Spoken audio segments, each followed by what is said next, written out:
Mega DSC విడుదల చేయాలంటూ విద్యాశాఖ మంత్రి బొత్స సత్యనారాయణ క్యాంపు కార్యాలయాన్ని యువకులు ముట్టడించారు. దాదాపు 100 మందికి పైగా ఒక్కసారిగా క్యాంపు కార్యాలయం చేరుకున్న యువకులు మెగా డిఎస్సితో పాటు ఖాళీగా ఉన్న పోస్టులను భర్తీ చేయాలని డిమాండ్ చేశారు. యువకుల ఆందోళనను చూసిన పోలీసులు అక్కడికి చేరుకుని వారిని అరెస్ట్ చేశారు. అరెస్ట్ చేసిన యువకులను పోలీస్ స్టేషన్కు తరలించారు.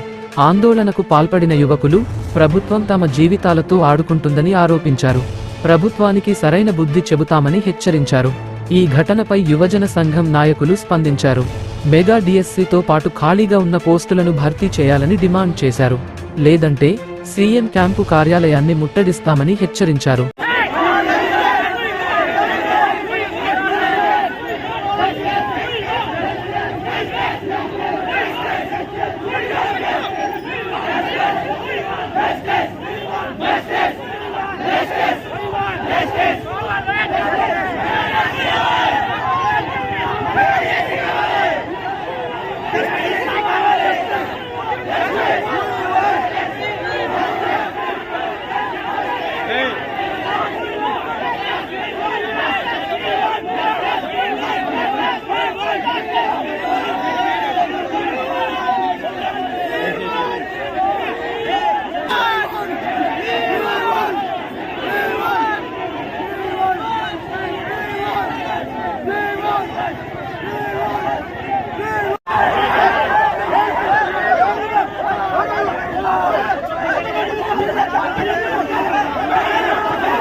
ఈరోజు అరెస్ట్ ఖండిస్తున్నాం.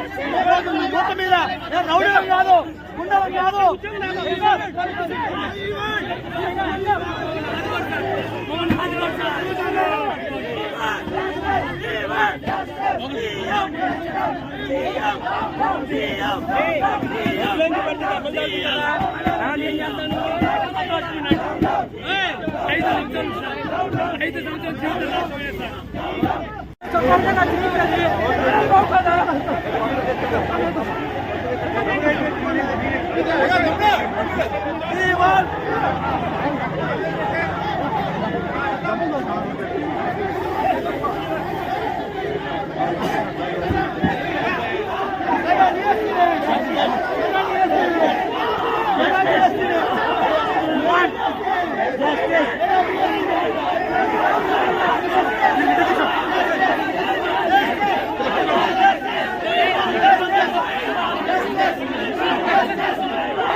డిమాండ్ ఏంటి? చెప్తున్నారు ప్రభుత్వం డిఎస్సీ అభ్యర్థుల పట్ల చాలా దుర్మార్గంగా వ్యవహరిస్తా ఉంది. 5 సంవత్సరాల నుంచి డిఎస్సీ నోటిఫికేషన్ ఇవ్వకుండా అభ్యర్థులను నిరాశపరుస్తూ ఉన్నారు. రాష్ట్ర ప్రభుత్వం తెరవాలి, డిఎస్సీ ప్రకటించాలి, మెగా డిఎస్సీని ఏర్పాటు చేయాలని డిమాండ్ చేస్తాను. లేని పక్షంలో ఈ ఎన్నికల సంవత్సరం ఒళ్ళు దగ్గర పెట్టి ఉండాలి తీసుకునే రాష్ట్ర ప్రభుత్వాన్ని హెచ్చరిస్తా ఉన్నాం. పక్కన తెలంగాణలో నిరుద్యోగులు కన్యర్లు చేస్తే ఏమైందో చూసాం. కానీ ఎప్పటికైనా రాష్ట్ర ప్రభుత్వం కళ్ళు తెరవాలి, కళ్ళు తెరచాలి. కళ్ళు తెరవి డిఎస్సీని వెంటనే ఏర్పాటు చేయాలని మేము డిమాండ్ చేస్తా ఉన్నాం.